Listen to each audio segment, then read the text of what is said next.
What's up, you guys? It's your boy Felipe, and today we're going to talk about the 5 operating procedures that no landlord should ever be without. Let's get started.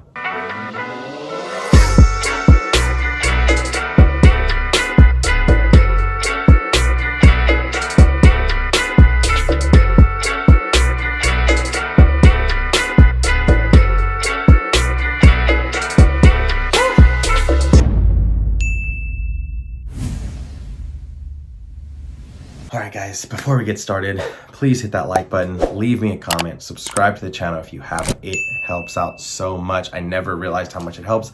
So please take these first couple seconds to just smash that little blue like button. Alright, so let's get started. These are the 5 operating procedures that I believe every single landlord should have and not be without when investing in real estate. Number 1, evictions. This is very important. A lot of landlords will start their business without an eviction operating procedure. In my last video, I talked about how important this is to have an operating procedure, whether or not you need to evict someone. You have to have this because there's laws you have to follow. But the last thing you want to do is evict someone. So there's actually 4 things that I do that help with this process. Watch the last video, I'll explain more. But you've got to have an operating procedure. The last thing you want to do is be shooting from the hip when you have to do an eviction. Number 2, contractors or subcontractors. You need to have an action plan in place in case, let's say the toilet goes out, the boiler doesn't work, the door won't open, there's a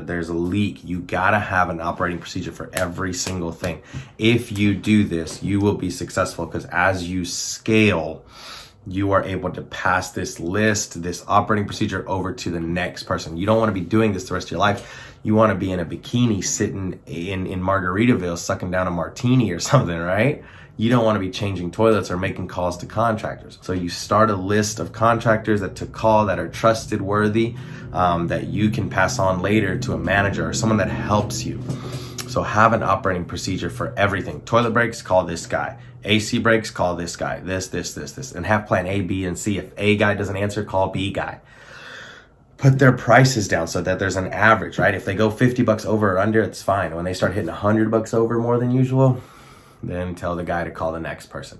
But have a contractor, subcontractor list of operating procedures in case certain things happen so that if you one day have a manager, they are able to run through that list. Now, the next one that I personally needs to work on a little bit more is a tenant screening operating procedure. What has been your best tenants and create a list of that, what you need. Now, obviously you have to follow state and city laws in your area. So start there. That should be your backbone for an operating procedure for tenant screening. What are the laws? And then build it off of that. Any state law, just type in, I don't know, Tennessee tenant laws or whatever, and then just build an operating procedure based on that. Bam, you got a folder. And here's a quick tip and trick.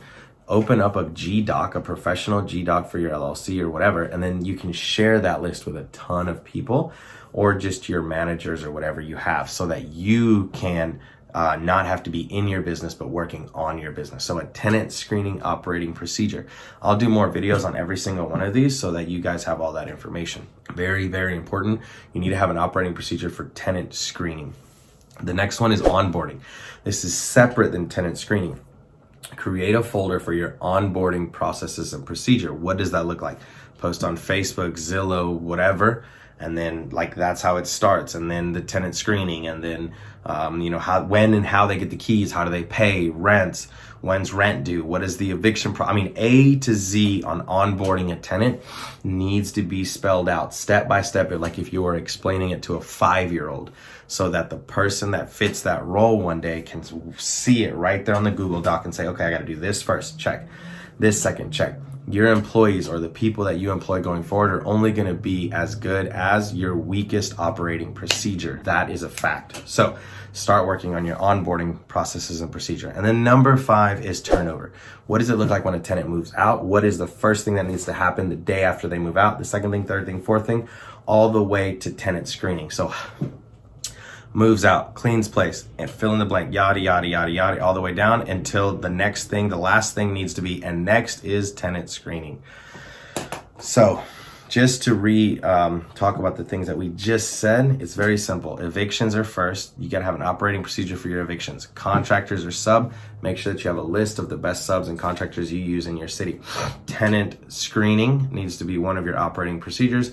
Onboarding needs to be one of your operating procedures, and turnovers needs to be. If you have these 5 procedures in place, or what I call standard operating procedures, SOPs, then you should be okay to step away from your business slowly. Now, there's a lot more than that, but those are 5 crucial operating procedures that you need to start right now.